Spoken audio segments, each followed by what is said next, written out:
The reign of Caracalla, formerly known as Marcus Aurelius Severus Antoninus Augustus, is characterized by its tumultuous nature and allegations of tyranny. While Caracalla's actions have been widely criticized, especially in relation to accusations of treason, the absence of a formal legal process during his reign makes the determination of guilt and punishment a complex historical puzzle. Caracalla ascended to the imperial throne in 211 CE, succeeding his father Septimius Severus. His reign was marked by military campaigns, the extension of Roman citizenship to all free inhabitants of the empire, the Constitutio Antoniniana, and a pervasive atmosphere of suspicion and cruelty. The allegations of treason against Caracalla were rooted in his arbitrary exercise of power, acts of violence, and a disregard for traditional Roman values. One of the most notable incidents contributing to charges of treason was the murder of his brother and co-emperor, Geta, in 211 CE. The fratricide occurred within the confines of the imperial palace, revealing a deeply entrenched family rivalry. Caracalla justified Geta's assassination by framing it as a preemptive strike against a perceived threat to his own life, a narrative that underscored the arbitrary nature of imperial justice during his reign. The political landscape under Caracalla was characterized by a pervasive sense of fear and paranoia.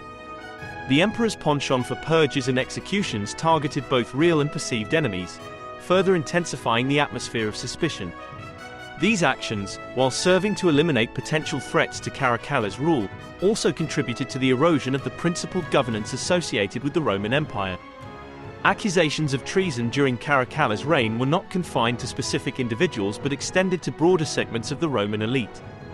The emperor's arbitrary use of treason charges allowed him to eliminate political rivals and consolidate power without adhering to established legal procedures.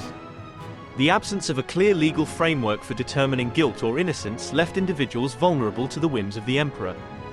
The question of whether Caracalla was formally found guilty of treason and punished through a legal process is complicated by the lack of comprehensive historical records. The arbitrary nature of imperial rule, coupled with Caracalla's control over the Praetorian Guard and the absence of a robust legal system, likely shielded him from direct legal repercussions. The emperor's actions, while widely condemned by later historians, reflect the challenges of holding an autocrat accountable within the context of the Roman Empire. Caracalla's reign came to an end in 217 CE when he was assassinated by a member of his entourage during a military campaign in the east.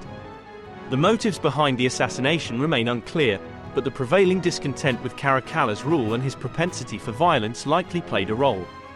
The lack of a formal legal reckoning for his actions emphasizes the impunity with which autocratic rulers could operate in the absence of institutional checks and balances. In the aftermath of Caracalla's death, there was no systematic condemnation of his memory through damnatio memoriae, as witnessed in some other cases of controversial emperors. The subsequent emperors, notably Macrinus, sought to distance themselves from Caracalla's legacy but did not institute widespread reprisals against his supporters or memory. In conclusion, the reign of Caracalla stands as a dark chapter in Roman history, marked by allegations of treason, violence, and the erosion of traditional Roman values. The absence of a formal legal process for determining guilt or innocence during his reign highlights the challenges of holding autocratic rulers accountable. Caracalla's legacy, tarnished by accusations of tyranny, serves as a cautionary tale about the dangers of absolute power and the need for institutional safeguards to ensure justice and principled governance within a state.